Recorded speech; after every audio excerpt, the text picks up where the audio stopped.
All right. So FIFA just gave a peace prize to Donald Trump, and the World Cup draw has already happened.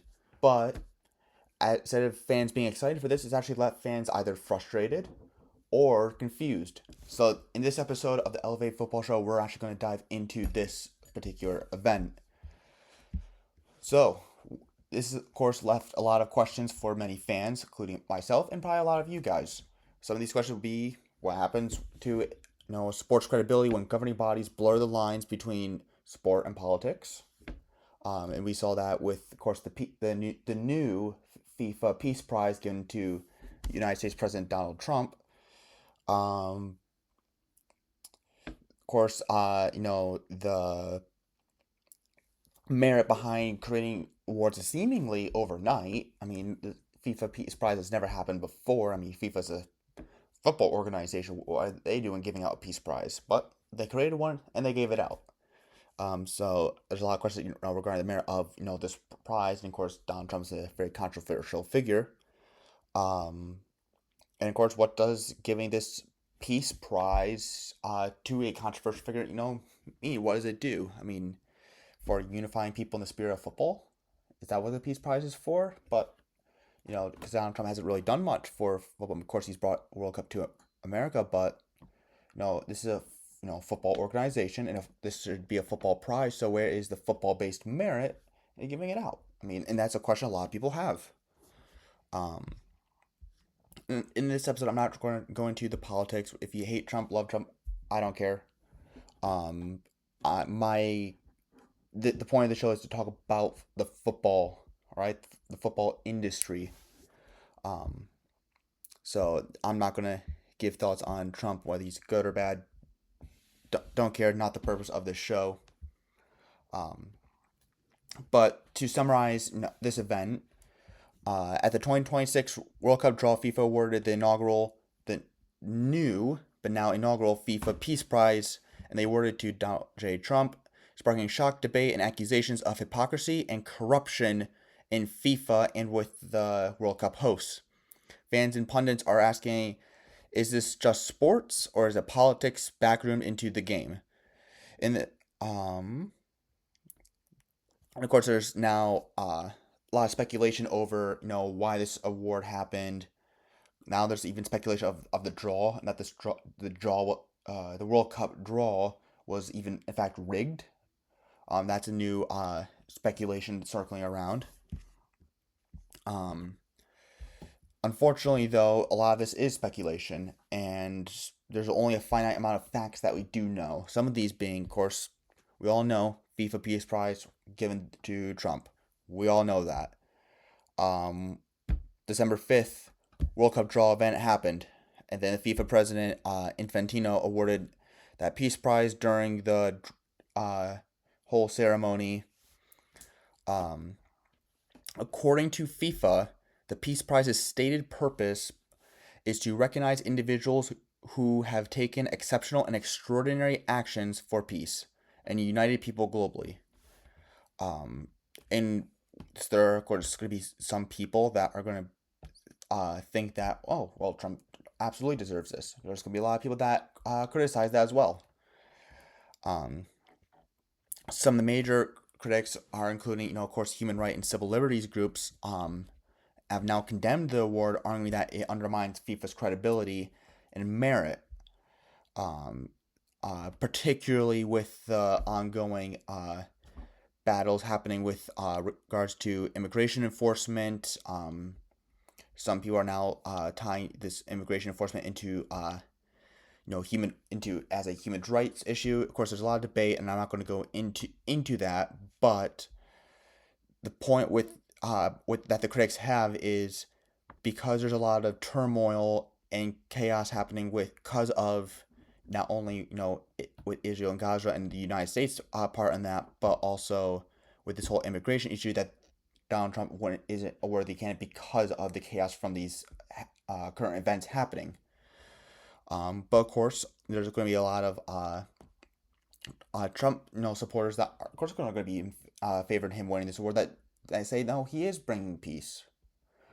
Because that's leading to a massive debate around this award, particular Peace Prize award. Um, and as a commentator on this, my question is, okay, one, why does FIFA even need a Peace Prize? Two, isn't it funny how this is suddenly a new award and then just given out to the primary host for the upcoming World Cup? Um, so again, I'm not going to make any accusations because again, we don't know much, but I definitely understand the criticisms and the speculation around the merit and legitimacy of this award. Is this just a bullcrap award just because someone wanted it and Trump wanted it and Infantino wanted it and so they just made it so? Or is there actually merit behind this award? I don't know. All I'll say is given the string of events and how this award unfolded, I could definitely understand why people have a lot of speculation and criticism with this particular award and how it unfolded. And of course, this was given at the World Cup draw, which again, the draw itself, has a lot of criticisms regarding how unfolded, how the drawing process, was it rigged, was it legit, um, and of course, there's lots theories on that. Again, it's unfortunately there's no like evidence to verify anything, but it definitely is interesting for sure. It's given the current state of football. I mean, I wouldn't be surprised if the draw was corrupt to a certain degree. I don't fully buy that, to be honest. I mean, I think the draw, it's a fair draw, it's legit. I mean, is there some meddling in the process to make things a certain way? To have Trump, draw USA, right? Was that set up so that could actually happen, right? Because what are the odds of that happening randomly if it's a random draw?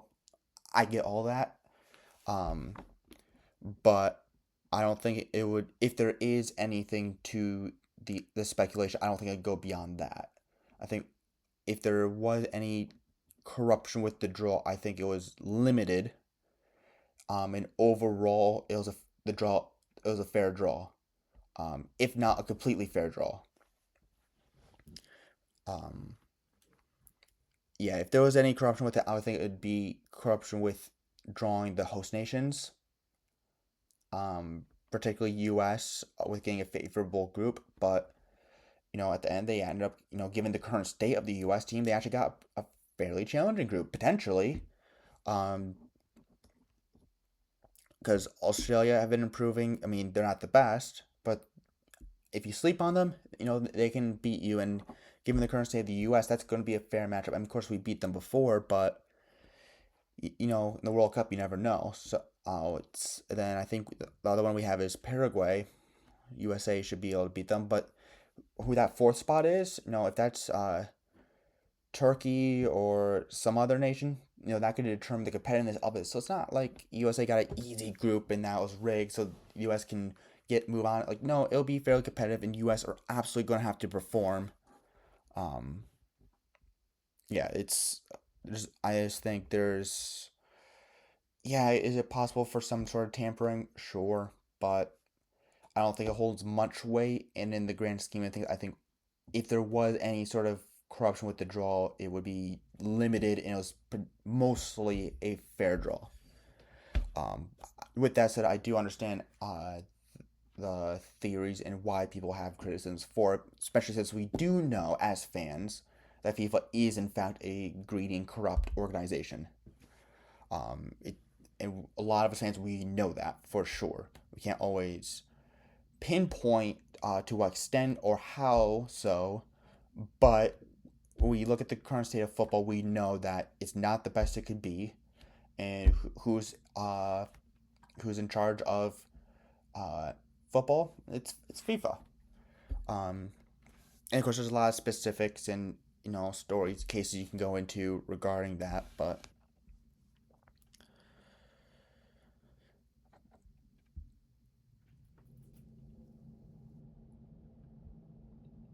so what does this do with FIFA, going forward now that FIFA, I've I feel more so recently than years past, I've been aligning myself more so with politicians. Maybe that's just my view as an American and seeing all these tournaments. This is the third tournament in a row we've seen uh, United States hosting, of course, the Copa America, Club World Cup, and then now the upcoming World Cup. But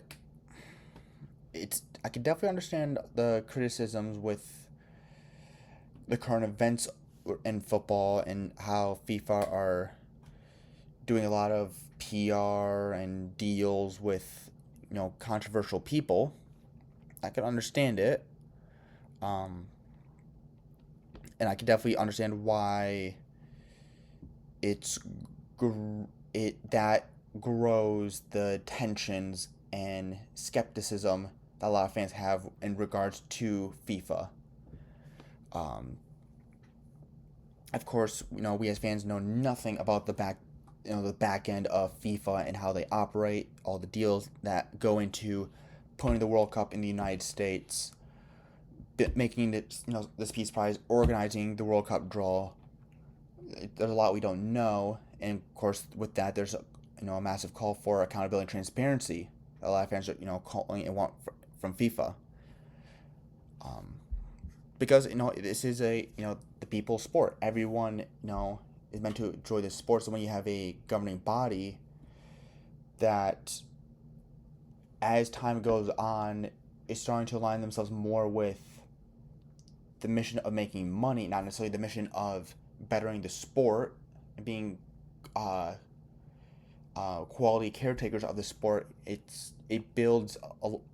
starting to grow now, but there's from this a level of distrust being built between fans and the organization FIFA. Um, and again, a lot of this, is theory. It is speculation. Football conspiracy theories, if you will, because there's a lot we don't know. Um, it's all, yeah. I mean, at the end of the day, it's all speculation. Um, and is there anything illegal? No, probably not. Right? This is football. This isn't organized crime or politics. This is still football. Um, so the question, but so then it is a ethical question. How good are the ethics with FIFA? How good are the ethics in regards to how Infantino runs FIFA as the FIFA president? How good are the ethics between the host nations and FIFA? Right? What are the ethics that are running this World Cup, that are running the draw, that made the FIFA Peace Prize out of thin air? Right? A few days ago, no one ever heard of it, and now suddenly it's suddenly a prize. Um,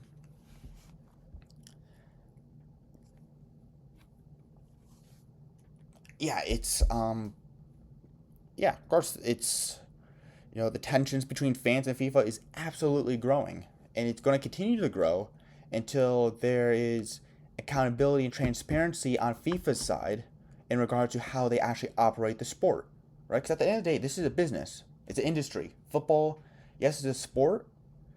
It's a global sport, but it is an industry full of a lot of business people, full of a lot of companies and clubs and organizations and governing bodies.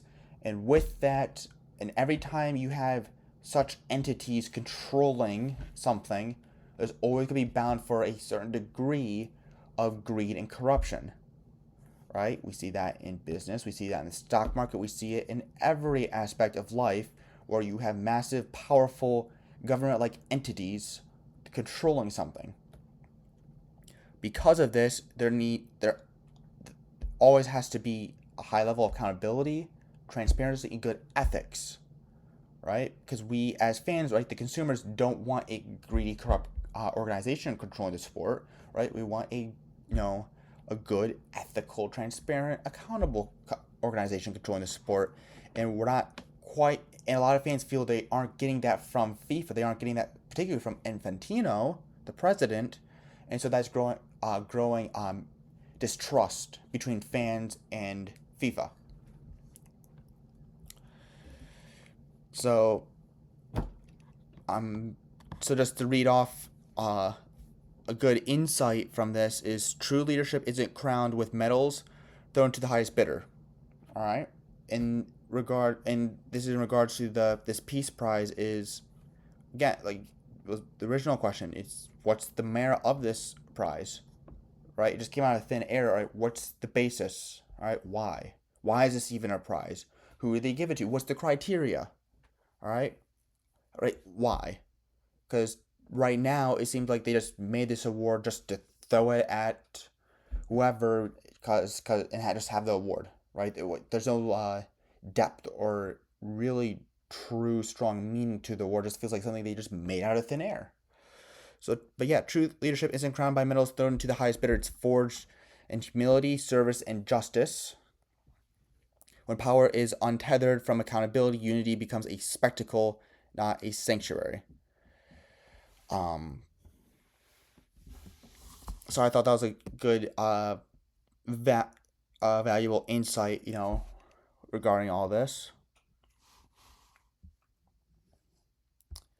And if you do want to have further reading on this topic, of course, you have the FIFA official release.